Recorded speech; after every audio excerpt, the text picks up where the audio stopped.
elected officials and others, but we certainly welcome everyone who's taken the time to join us here this evening. We'll give it about another 30 seconds here and then we'll get going.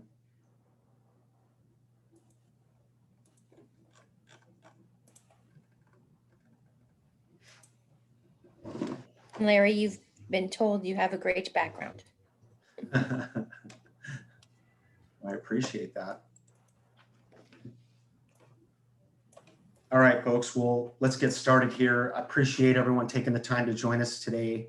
I'm Larry Phillips. I'm the Region 6 Director for Washington Department of Fish and Wildlife. Region 6, obviously our coastal region, pretty big piece of real estate from Clallam County down to Pacific County, and also including Pierce County and Thurston County. It's been a challenging year, as we all know. We've had to adjust our approach to just about everything we do as an agency, and just want to say I'm really proud of the staff working here, the support of the constituents that we've had, and co-managers, and just everybody who's stepped back and helped us rethink how we do this. And so we're going to spend some time tonight talking about a variety of different topics, but we've got a chat option here. If you've got a question, please put that out there, and we'll get to those as we can. I just also wanted to remind everybody that this is just one opportunity to communicate with the agency. If you want to talk to Region 6 staff, by all means, you can send an email to us at teammontesano@dfw.wa.gov, and maybe somebody can put that in the chat for us, a link to that, and also our phone number for the Region 6 office. But want to let everyone know this is being recorded, so you can take a look at it afterwards. Obviously, share it if you want. I'd like to introduce a few of our partners who have joined us here today as well. We have obviously Director Susewind from Washington Department of Fish and Wildlife. We also have Andi Day, who's the Executive Director of the Long Beach Peninsula Visitors Bureau. So I appreciate her joining us, and also Mayor Jerry Phillips from Long Beach, and excited to have that conversation. We've been working, a group of us have been working hard on opportunities to get our razor clam season off the ground, so I want to talk about that a bit today. I give this opportunity for Andi to introduce herself, if you would like. Sure. Hey, everybody. Thanks for having me on this panel. So yeah, I'm Andi Day, and I'm the Executive Director of Pacific County Tourism Bureau, and we do the destination marketing and management as well for Pacific County. And our consumer-facing name then is the Long Beach Peninsula Visitors Bureau. So we kind of operate on two fronts, serving our communities and making sure that we're, growing and driving the tourism economy for our county, and then also reaching out and marketing to visitors outside of our area and hopefully inspiring them to come and visit. Awesome, thank you, Andi. Mayor Phillips, would you like to say a couple words about yourself? I would just like to welcome everyone here. Thanks so much for everyone being here. I know we have 38 attendees. I think that's fantastic. Long Beach has been branded by the Lieutenant Governor that's currently in office until January as the Riviera of the state. So again, welcome to the Riviera of the state, and enjoy our night. We've got a lot of great information for you. All righty, well, thank you very much for that. I didn't know that, so that's helpful. Also, again, I want to encourage anyone who's got questions. Doesn't necessarily have to be about razor clams, although that is the kind of the theme that we are going to spend a little bit of time on, talking about the challenges and the opportunities there. But want to encourage anyone who has questions to put those into the chat, and we'll do our best to get to as many of those as we can. So I'd also like to turn it over now to Director Susewind to give us some opening remarks. Thank you, Larry. So first, I just want to thank everybody who's joined us here tonight and or on the recorded option.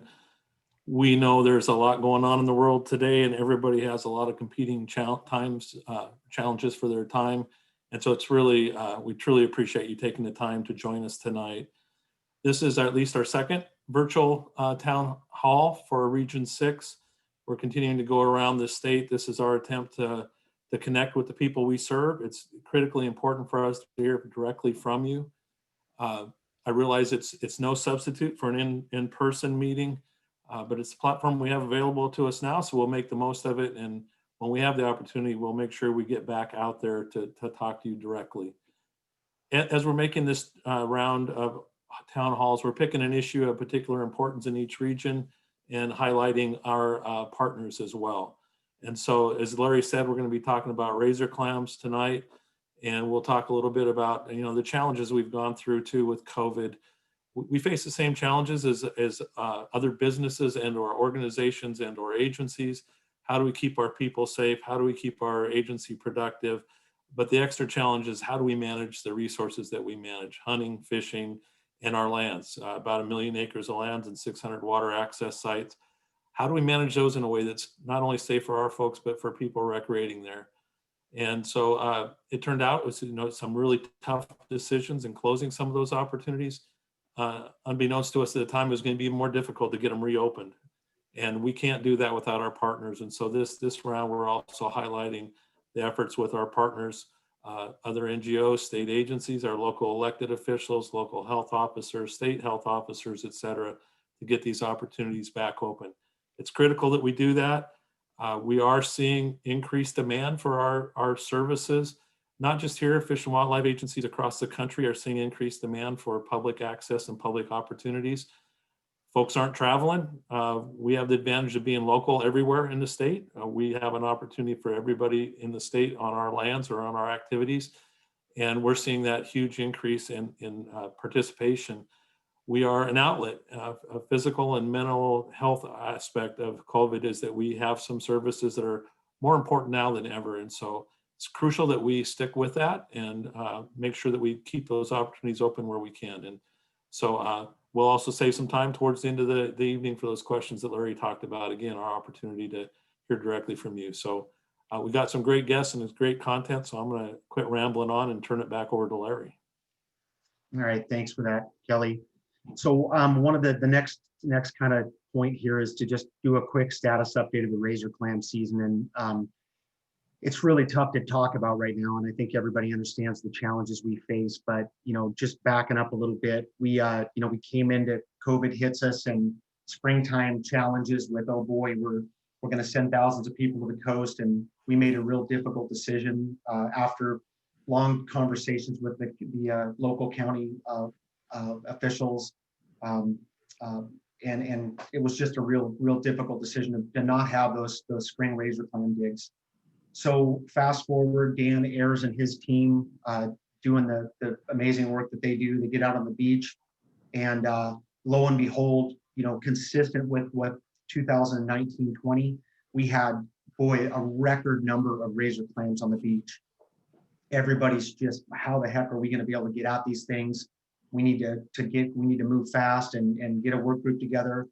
And the response was amazing. We partnered up with the counties, Grace Harbor and Pacific County, some county commissioners, county health officers, health experts, all the mayors of the coastal community to develop a work group to check in. Really, remember, WDFW and Dan Ayers and his team are amazing at managing natural resources and identifying total allowable catch, the number of clams we can harvest on the beach.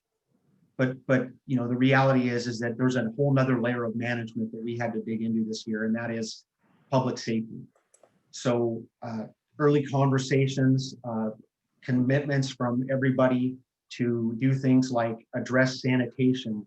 The messaging was, let's make sure we get this information out to people so that when they do, if and when they do decide to come out to the coastal communities, they're doing so in a way that's consistent with the expectations of the governor's office and these health officers. And so we continue to meet, and we had support from those communities, and it was going well. We developed, backing up, we had about 17 million clams, harvestable clams on the beach. If you do the math on past digging effort and success, we were somewhere in the 150 to 200 plus days of digging that we would have been able to offer under a normal year. I know Kelly was, we'd be looking at potential double limits and who knows what else to get people out there and take full advantage of those. So it's really tough to be cautious, from a resource management standpoint this is opportunities in front of us, but it was necessary. And so we did that. The good news is we got off the ground with the support from the governor's office and the counties to get these digs in place. And we were able to dig in September, which we hadn't done in a long time. So we got those early digs in. And, one of the things in the back of our minds the whole time was, boy, we want to make sure we take advantage, because if something like domoic acid comes up and we get a kind of a monkey wrench in this thing, then boy, it sure would be nice to at least get some digs in early. And so we were able to do that. I want to say we got about 1.5 million clams harvested, 80,000 or so digger trips up and down the coast. And then, Dan notifies us, hey, our staff are noticing the bacteria that causes the domoic acid, and everybody starts, holding their breath here. And sure enough, we get the first results back from the Department of Health, and we're close at some beaches, we're exceeding at other beaches. And then we make the difficult decision to close down, at least until we knew more. And sure enough, the next full-blown assessment from Department of Health is not good news. We're hearing some stuff out of Oregon as well. And the subsequent tests that we ran continued to show elevated. In fact, some of the highest elevated levels of domoic acid concentrations that we've seen in razor clams to date. Here we are. We got these clams on the beach. We're in a bit of a holding pattern, trying to hope that things are going to turn around. Dan's crew collected samples on yesterday, and those are being the samples are being tested right now at Department of Health's facility. So we'll have an updated set of results that we can share with folks soon. But based on the concentration levels, it looks like we're going to be down for a little bit of time, at least. If things turn around completely and the challenges are improved, go away, then we're hopeful we can get back on the beach soon. But fingers crossed for something to improve there for us. So we'll continue to emphasize that partnership and the importance of those partnerships and the collaboration with our work group. And I know next up here is Mayor Phillips to talk a little bit about that partnership and about the importance of those outdoor activities to the coastal community and specifically Long Beach. So go ahead, Mayor Phillips. And again, just a reminder folks, to put your questions in the Q&A there so we can have those on cue when we get ready to dig into some of those. You got us on mute there, Mayor. It's great to have everyone here again. I'd like to reemphasize that. I can't say enough about our great partnership that we have. There's been a lot of time, energy, and effort put into as a collaborated group. And I know with everything going on in the world today, to me as the mayor of Long Beach, it's fantastic to let you all know how well all of our different agencies here in Pacific County and in our Region 6 here are working together very well. Again, in a time where people are having a lot of stress and issues, being able to bring clam digs in at a time where it's really crucial, gives people an outlet to go outside and do something worthwhile and have fun and enjoy life. I think it's so very important. But District 6, Larry Phillips and his team came together. We've worked with state parks. We've worked with the county commissioners. We've worked with the mayors in Grays Harbor, Westport, everywhere around to have a collaborated and an agreement that we all would bind together and work together in a certain way. And that's come out to be true. It's worked out for the best. I know that we have a lot of positive feedback from a lot of people coming out to do clamming, but I know clamming is just one part of it. It's also the recreational opportunities to be on the beach and do things that we do. Sometimes we here on the peninsula take it for granted, but we have a lot of tourism and stuff that comes here that it's really a great opportunity they don't get in their communities, to be able to drive on a beach or walk on a beach or go clamming on a beach and do the things that they get to do or go fishing. So it's really a hats off to all of our organizations that work so well together. And I always say tongue in cheek that Long Beach is a Riviera from our Lieutenant Governor. He actually was in France, and he had a hoodie on. And when they took a picture of him, the hoodie he had on was from Oysterville. And so it was great that he was promoting our own Long Beach Peninsula and Pacific County over in France. So I just thought that was really cool. And he has that photo on his camera still today that he shows to people. But anyway, again, when you look at the opportunities and public safety, we worked with parks, we worked with Fish and Wildlife, everybody to ensure the safety. We had all kinds of things that we put in place. We come up with funding to be able to do it. And the nice thing was we even got outside agencies, Port of the Peninsula. I have to take my hat off to them. They help pay for all of our Santa cans and stuff to have out there on the beach approaches and stuff. So we really went out of our way to make sure our safety, our sanitation, and everything was in place when we opened this up and did this. And again, Fish and Wildlife and parks and the county commissioners and mayors, it's been a great working relationship. And I think the people of Pacific County and the people of Grays Harbor should be really impressed, because we worked with the mayors in Grays Harbor, Westport, Ocean Shores, everybody. And it was really great to have such a great collaboration of people working together for the benefit of our citizens and tourism and taking care of our merchants and everything, because there's so much involved in it. So again, my hat's off to everyone. I'm proud to be the mayor of Long Beach and have such a great working relationship with so many different agencies that sometimes I think our community and with what's going on in the world, we forget how well we really are off in the area we're in and how we work together here in our area. So thank you. And again, thanks for being here, and don't be afraid to put in a question in the chat. Thank you, Larry. Yeah, thank you, Mayor.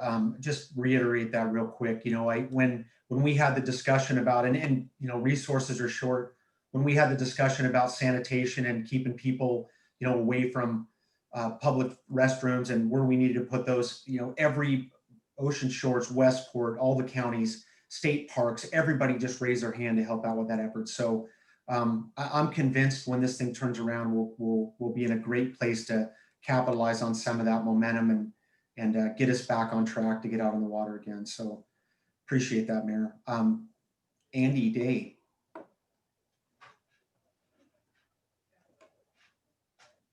Okay. Well, so I was asked to talk a little bit about, kind of the role that clamming and clam digging plays in our tourism economy. And I guess even panning out from that a bit, the role that tourism plays in our economy. I don't think it's any surprise to anybody on this call that it's a very integral part of our coastal communities and our economies. And the one statement that really kind of helps put it in perspective is in 2018, excuse me, 52 cents of every taxable dollar spent in our county was by a visitor. So, and that's a countywide average. So as you can imagine, it's much higher than that on the peninsula even. And so that's a pretty big slice of the pie there. So, going back in to, our recent activities and response, it's been a real tightrope act as far as, keeping our communities safe and keeping our businesses alive. And I think that, as Mayor Jerry said, and as Larry said too, the real key has been the collaboration and the communication between the agencies, between the community, between all the different groups that are involved here. And that has really helped bring us through together. And but speaking more to like clam digging, I think it's such a special part of the Pacific Northwest experience for locals and for visitors alike.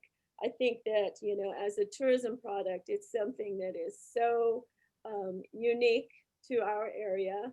As a homegrown Pacific County girl, I have my 50-year-old family heirloom clam gun, right? And this is the clam gun that my grandpa made 50 years ago. Then that's been like a family heirloom that's passed down.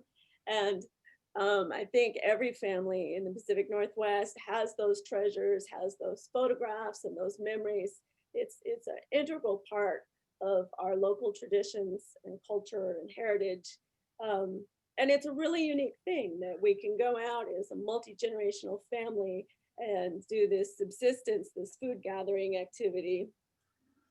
And it's not just the digging, and it's being outside, getting fit, exercise, getting out on the beach, and it's the processing, and then it's the eating and the clams, the feasting as well. So this is all, really important part of the fabric of our communities, and a really unique experience that we can share with our visitors.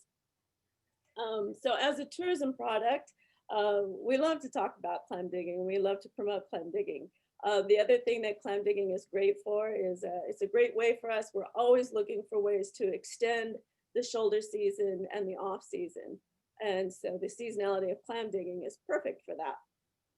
And you can see, if you look back at our lodging tax collections or at our visitor spending, you can always see the correlation of when we had clam digging or not. It's makes a huge difference in our shoulder and off season economy. So the other thing that clam digging does for us, I guess, or as a tourism asset, is it just creates this level of familiarity.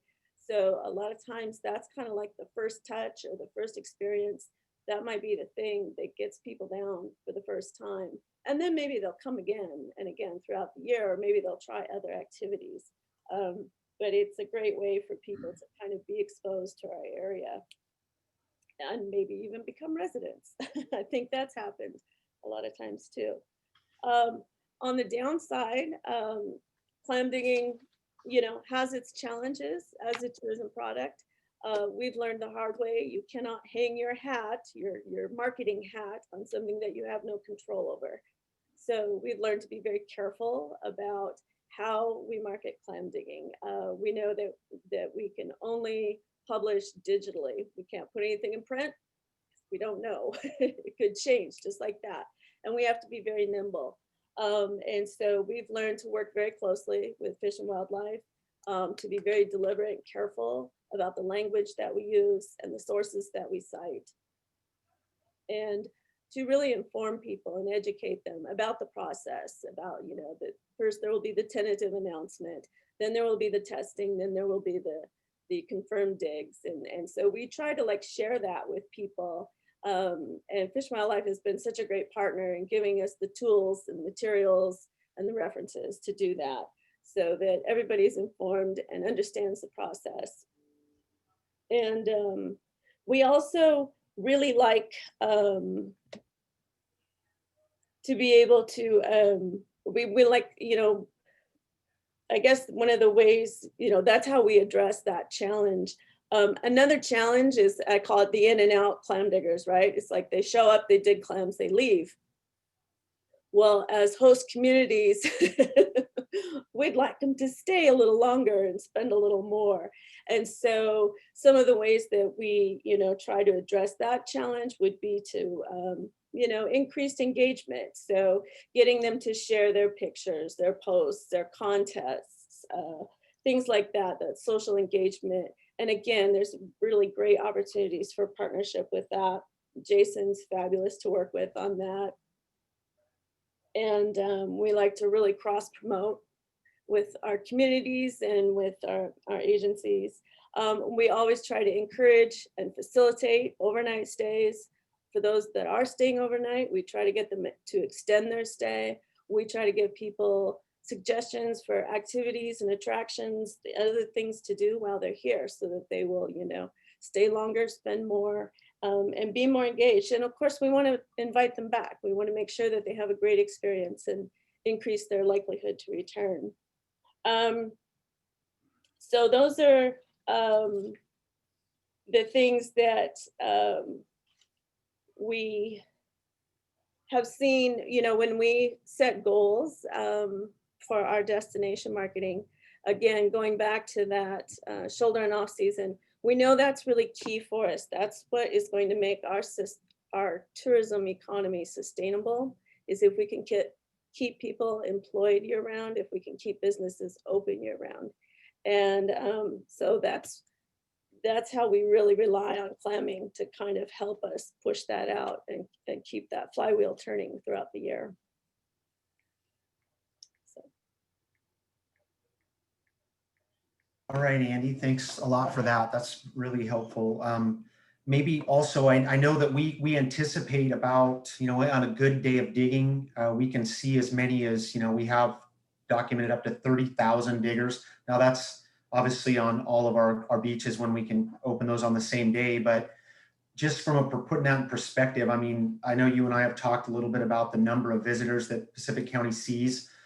Certainly a lot of those are folks that are participating in outdoor activity, and I think you can trace some of those back to the wintertime, but maybe just, how many visitors does Pacific County see annually I know population is 22,000, I think, but. Right. Right. So we're just, well, we're about 20 and a half, maybe a little more now, maybe pushing 21,000 now. Okay. And it's pretty amazing. We have the second highest ratio of visitor spending per resident in the state. So that's pretty, people are kind of blown away when they hear that. We're second only to San Juan County. And I don't think that they have more visitors. I think they have a higher price point, a higher spend. So that's pretty impressive when you can,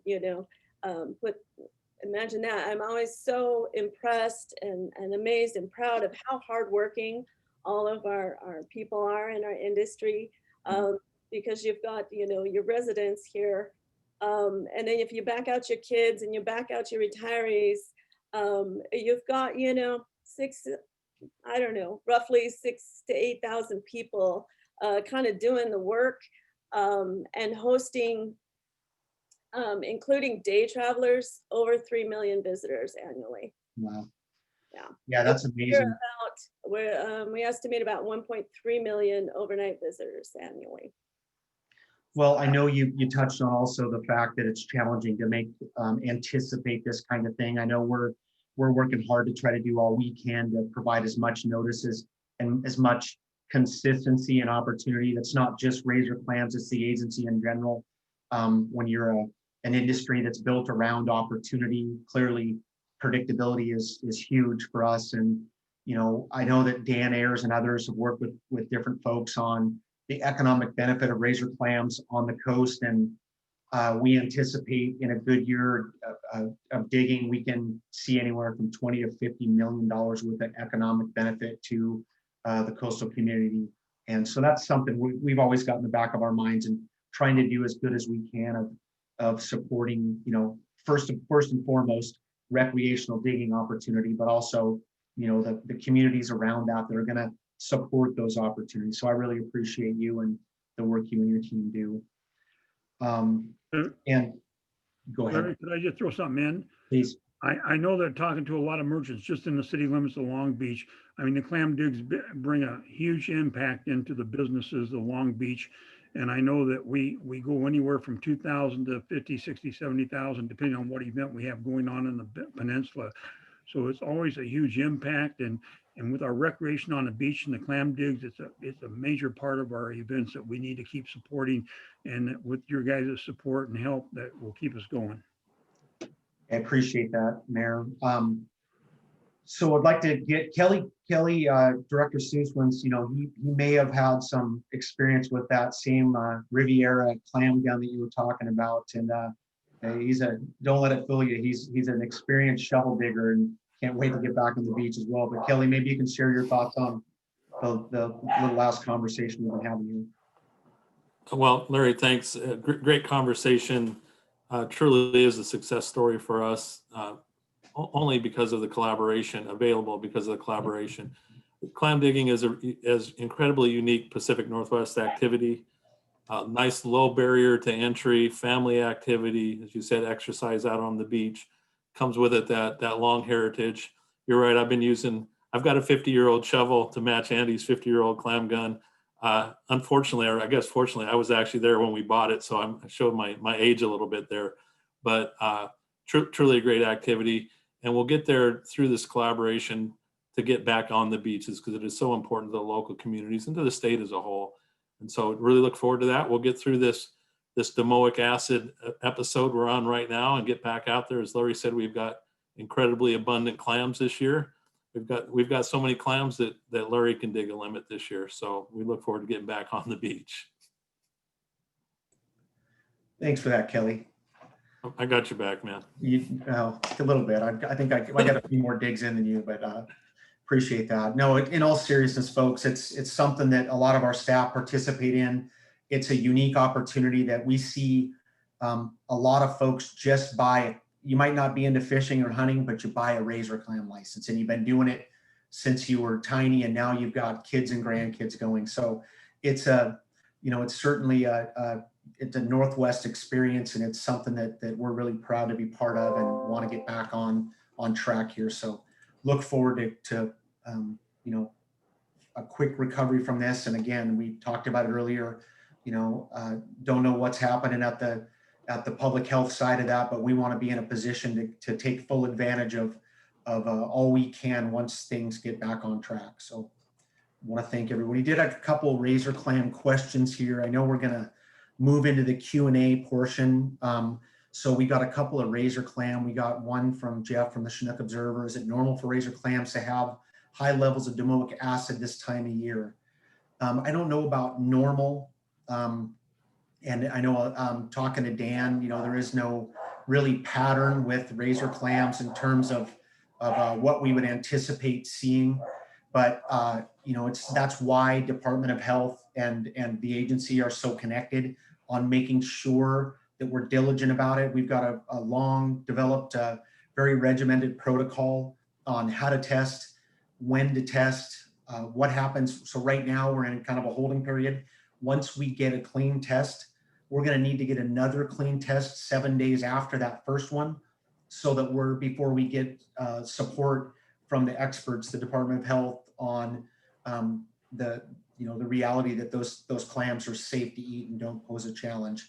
So I don't know that there's a normal or not normal, but we do see domoic acid in the winter, and we have had years where it's shut us down. We don't necessarily see it as high as we've seen it, and that's got a lot of folks concerned about how long it's going to take those clams to those toxin levels to diminish.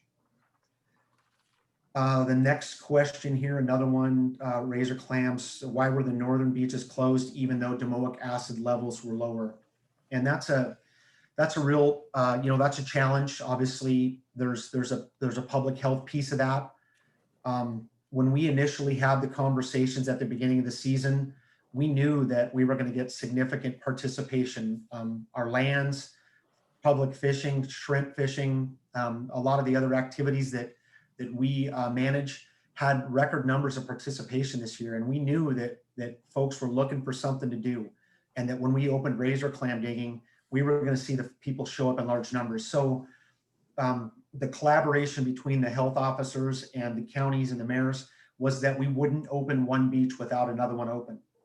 Now, kind of cementing that approach that was a good idea was the fact that the last dig that we had was on a Saturday, and we saw a near record number of diggers, and that's including, during razor clam festivals and springtime daytime digs when the weather's nice. And it was an 8 o'clock dig in marginal weather when we had 10,000. I want to say it was Capelas Beach. So if we would have closed down those other, and that was when Long Beach and Twin Harbors were open, had we closed down those other beaches and opened up a beach to the north, who knows how many folks would have shown up. And, we made a commitment to the governor's office and the public health officers that we wouldn't do that. And so that was really a long-winded answer to the question there, but that was our commitment. Well, I think too, Larry, one of the strategies that we've been discussing all along was, disbursement, and that, partnering with our messaging and education and letting people know what local expectations were, but then also, structuring things in a way that people wouldn't be bottlenecked into a certain area or into approaches, or, and so I think that that has been, I don't know if that was the determining factor or not, but it's definitely been a consideration. It's just Yeah, I keeping mean, populations dispersed and safe. yeah, historically, that's not a consideration, crowding on the beach. If we've got harvestable clams, then, we want folks participating. But in this particular situation, this was a commitment that we made, and we believe it was the right commitment. And, that will be part of the conversation as we move forward. So, it is the challenge, and, there's no more normal with the piece of this layer that is public health now, when we think about offering those types of opportunities. It's like we got a question here, Kelly. Maybe you can start us off. It says, why is the department moving ahead with spring bear hunt? Will most likely result in the killing of female bears and consequently the death of cubs. Sure, Larry, I'll answer that. So as always, our first objective is to make sure we have conservation. And so our biologists, the bear populations are doing well. We certainly populations can manage a harvest. We urge hunters not to take sows with cubs. If you take your time, you can largely avoid sows with cubs. There is a risk, certainly, but in a desire to maintain opportunity while making sure we take care of conservation first, the decision was to open it. And actually, the comment period was through about the end of October, and we're scheduled to be in front of the Fish and Wildlife Commission December 4 and 5, I believe, that first week in December, to take public testimony on this and make a decision on the spring seasons. Yeah, thanks, Kelly. Looks like we got another razor clam question. How long does it take domoic acid test results to get back to us? So pretty quick. I mean, we've got, I'm thinking about Dan and his staff that were out last night in the weather collecting samples. So we took samples yesterday. Those samples are being run now. We'll have the results back tomorrow. And so it's quite an endeavor. We've got folks driving all over and meeting up with Department of Health staff and that run them back to the lab and get those results back. So typically it's about a day and a half to 2 day turnaround.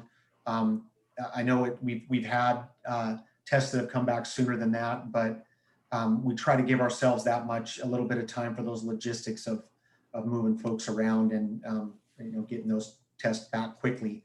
Our regional office, I know Jenny Allen and her team in the Region 6 office, especially when we get close to the razor clam season, festivals that we have up and down the coast. I think we counted about 400 to 500 calls an hour to the regional office, finding to get a yes or no with those razor clam seasons. So it's really important that we get those results back quickly and get the word out as soon as we possibly can. So let's see here. Got one more question here. So question is about the current lease agreement that we have with Green Diamond, and that's set to expire here.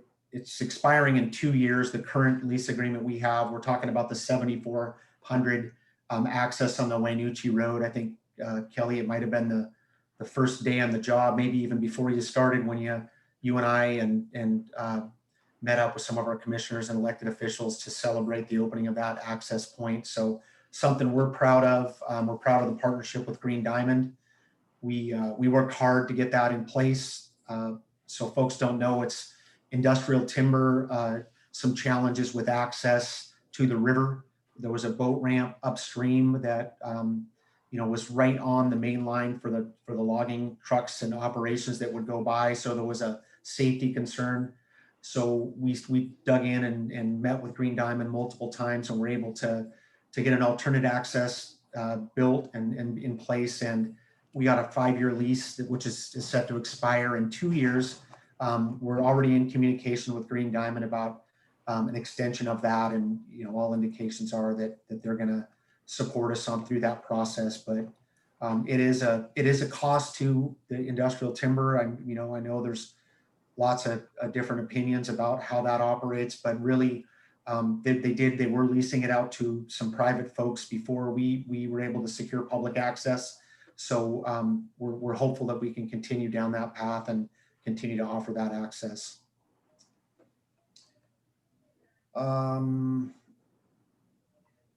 Getting a few questions more about razor clams. I'm sure we could spend hours on that one. Has the department considered mitigating large crowds by assigning days to certain license number per day? Kelly, you might take a shot at that, but I think it's challenging for us to take that approach. I mean, family members and Yeah, we certainly, I mean, I think we considered just about everything we could have, or could come up with to disperse crowds, as you've heard already. Larry, I think that's one of the key ones. You've got family members with different license numbers. And so there's also an enforcement element that needs to be dealt with on that. So far we're trying to maintain a more holistic opening and then just coordinate those openings in time and place so that we can minimize crowding or gathering of people too much in one place. That's the don't open one beach at a time approach. And we looked at last spring when we were trying to get open, separating the days. Do we do a Tuesday, Thursday, Tuesday kind of thing and avoid weekends and avoid those consecutive days, even though that does harm local businesses. But at that time, it was critical that we really minimize those crowds. So we're open to further ideas, but I think we've certainly considered just about everything we could come up with. Larry, this question was directed at clam digging. correct. If I could throw in there, I go out in a city gator every day when we have clam digs. I'm on the beach and I interview a lot of people that are out there clam digging and I watch them all. And I have to tell you, with what Kelly put in there about weekends and what we were looking at, people are getting their clams within 15 minutes, 10 to 15 minutes. They're leaving the beach. They're distancing well and they're coming and going all the time. So I think when we look at social distancing, the size of crowds we have, and again, I can only speak for Long Beach, which is 2.5 miles long on the beach. But I tell you, I think we're doing a fantastic job.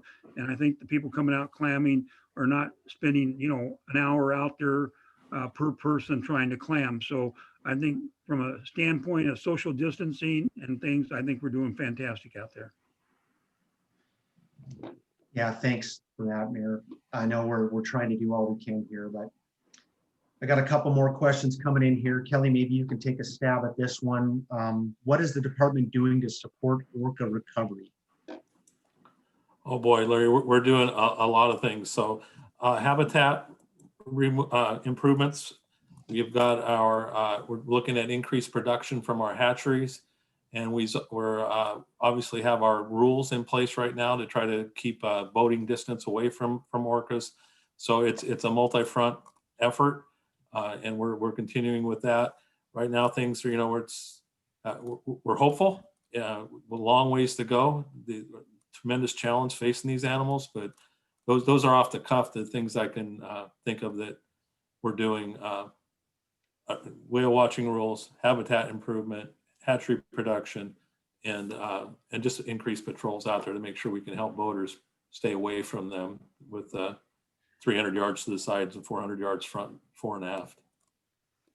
Yeah, and I would just add that, we're part of a much larger effort on that front, right? The governor's task force and certainly Department of Ecology and others that are identifying the pollutions in Puget Sound and, our sister agencies too, that we're making. There's a ton of information. I would direct folks to the governor's website and the task force website to get information on that. But yeah, I mean, I think from our standpoint, we've got significant increases that we had proposed. We're still working toward that. Obviously, we're working towards some budget challenges right now that I think everybody's dealing with. But we're hopeful that the support is still there for those hatchery increases that are targeted. Remember, we spent a lot of time being smart about which hatcheries we would use to target increases in production that were likely to be fish that occupy the same habitat at the same time frame that southern resident killer whales were in. And so a lot of staff working on that, and fingers crossed that we're going to have some good. I know there were some calves born recently, and hopefully it was a good year that we can all look back on and say, yeah, this was a turning point. Let's see. Couple more questions here. Here's a tough one. Why aren't you opening crab in marine areas 10 and 11? I can take a quick stab at it. You can try to help me out, Kelly. We have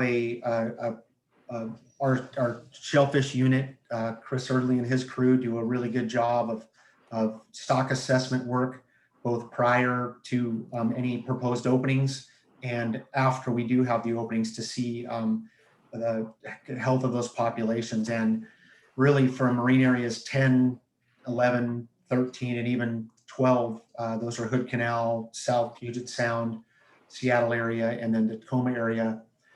There's a few things going on. We know that stocks are significantly down from where they have been in recent years. As recent as 4 or 5 years ago, we had what we would consider pretty healthy populations in those areas. The other challenge that we have is crabbing is an extremely popular activity. When we have openings, it's not uncommon to see, a large portion of what we would call the total allowable catch or the harvestable crabs. This is the sport share, the non-treaty share, that's taken in a relatively short period of time. So it's really a balancing act for us to make sure we stay within our conservation guidelines or our management guidelines. And in this instance, we just, the standing crop or the stock assessment work resulted in populations that were significantly lower than we needed to see in place to have those opportunities. So we'll continue to monitor it. Hopefully we'll see some turnaround, and as soon as we can offer some of those opportunities, we will. Yeah, I think you covered it well, Larry. Stock assessment was down, and we're just not seeing the recruitment in that area of crab either. So it's a conservation issue. All right. So reminder again, folks, to send in your questions if you've got any more, and we'll do our best to get them answered. I don't have an answer to this one, Kelly, but maybe you've heard something. How are the goats doing that were relocated to the Cascades from the Olympics? I think they're doing well. They're doing as expected. So they're starting to disperse and move about. There are some mortalities anytime you move that many animals. That's a stressful condition for them. And so we have had some mortalities, but it's within what we expected to see. So I think overall we would characterize it as a success. And hopefully those goats will help us get better populations in the other areas. Got you. Yep. I think I know our staff were, especially our folks that work on goats, so we're pretty excited about the opportunity to supplement some of those populations, particularly in the North Cascades that the numbers had decreased for a variety of reasons. But the thought was that those populations, those relocations would bolster those, and over time get us back to some healthy goat populations and serve a really important need there to remove those non-native goats from the Olympic Mountains, where they were causing pretty substantial damage to the really delicate ecosystems above the shore, the snow line, tree line, and such. So here's a tough one, and I'm gonna look to you to answer this one. Has COVID-19 affected the department's work? I can certainly address part of that, but will there be a closure of fishing and hunting seasons as the cases spike this winter? So the short answer is we don't know. We're certainly doing our best to avoid it. We recognize the value, as we've talked about all evening tonight, of having those opportunities open and available, but ultimately we got to take care of human health first. And so it will depend on the caseload, the trajectories for caseload. We don't want to be bringing people into an area that's got a high infection rate. We also want to bring people from a high infection rate to an area that doesn't have that infection rate. So we've certainly learned a lot since we made our closures going on a year ago now. So you have our commitment to try to keep things open to the best we can, but we also have our commitment to maintaining human health or protecting human health. And so we will have to close things if the situation warrants it. Really, there's enough variables involved. I can't really give you a clean threshold for here's the trigger that would cause a closure, because it really depends on participation, location.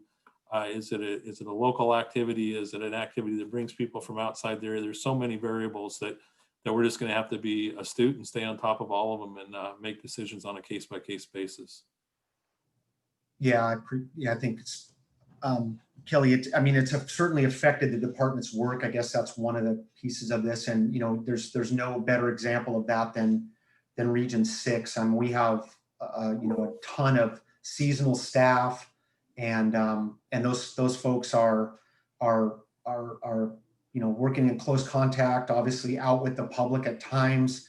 And the challenge for us is making sure those staff are protected first and foremost. The other piece of it that's really a challenge is that we have permits, right? We have co-manager agreements, and we have permits from the federal government that we will operate a fishery or an opportunity in a way that's consistent with that permit. And that requires us to collect those types of information to make sure that we're staying in within the guidelines that were established for ESA, for example. And so that's been a real challenge for us as an agency, is making sure we've got adequate staff trained up with personal protective equipment, and also have those staff, being able to provide that information in a timely way to make sure we're meeting those commitments.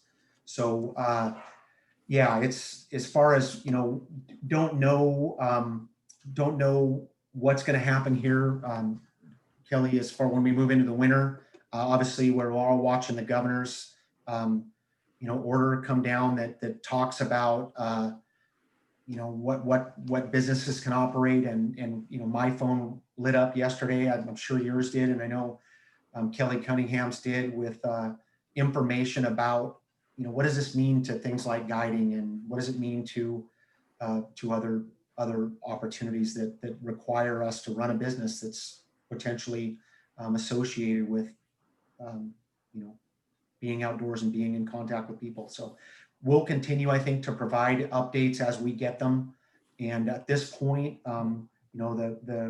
the governor's order was, if your activity's not on this list, then, that's what we're dealing with right now. But I'm guessing there'll be clarification and more information coming out from that, through that process as we move forward.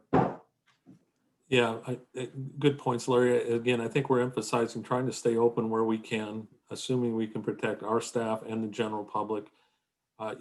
Great point, though. Last year, when some of our closures were driven by the fact that with a stay-at-home order, we were not deemed an essential business. Therefore, we couldn't have our staff out there. Without staff out there to monitor it, we couldn't conduct a fishery. So something like that could happen again. Well, hopefully not. We've certainly got our protocols in place with the personal protective equipment.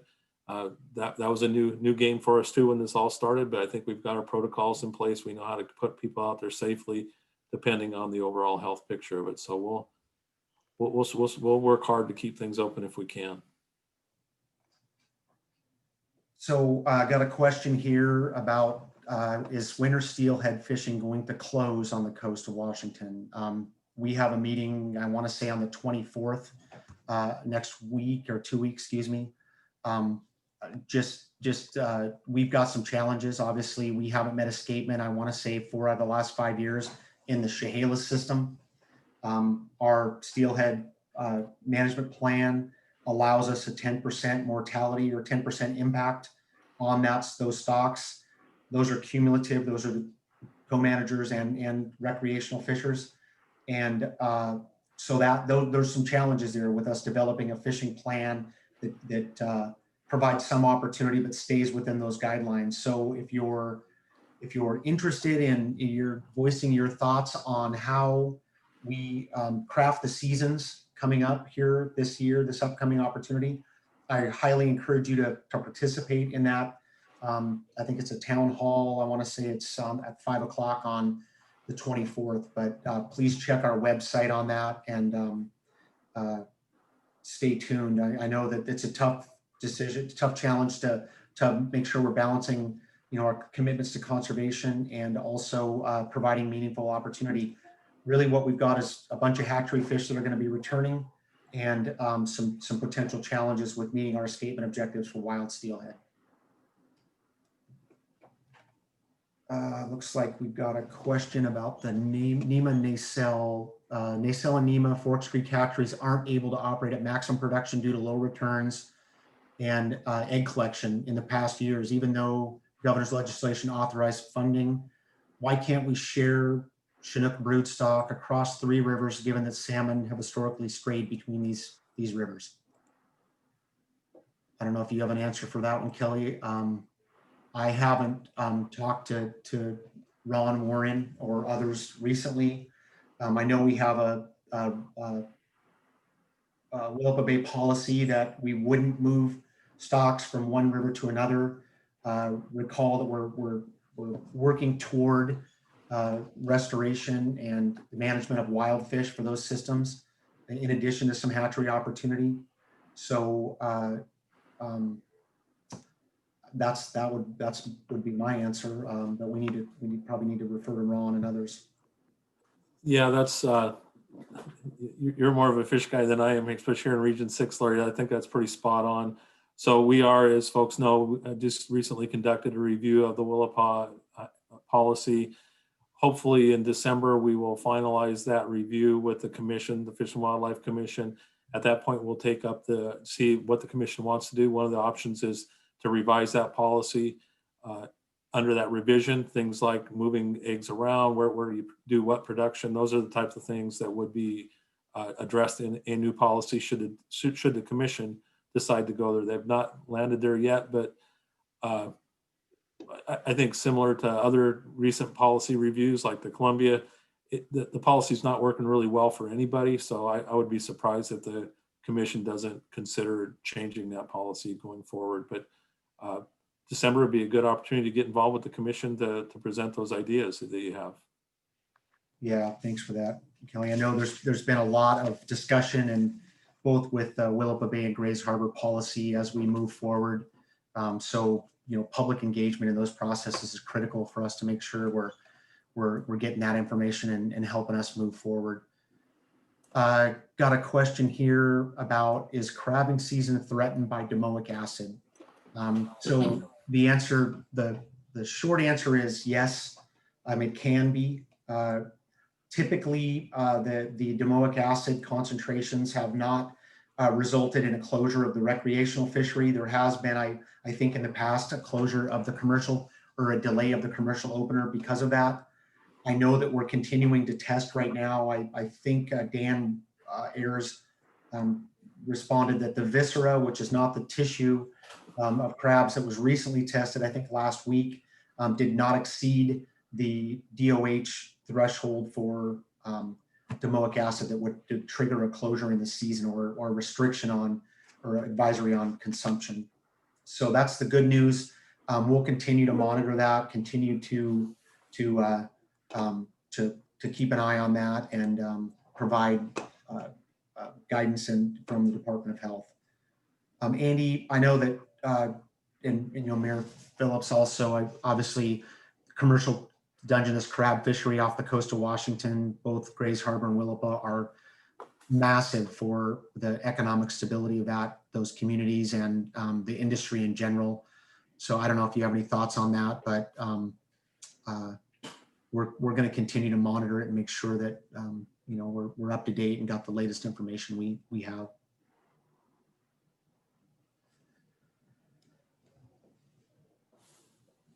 I don't know. Well, it looks like it's 8 o'clock. I'm not seeing any more questions pop up here. So a couple things, and then I'll let roundtable here final comments. But I just wanted to also remind folks that we've got a bunch of staff that work for you. And if you've got questions and then they're specific, you can reach out to me. You can reach out to the regional office. 360-249-4628 is our regional office main number, and we can route you any questions you have to the appropriate staff to get you in touch with really who's in charge of making decisions that might affect things that you're concerned about or you want to weigh in on. And that's the advice I always give people. Find out who manages and what staff are involved in that management piece and reach out to them, and that's a great way to participate.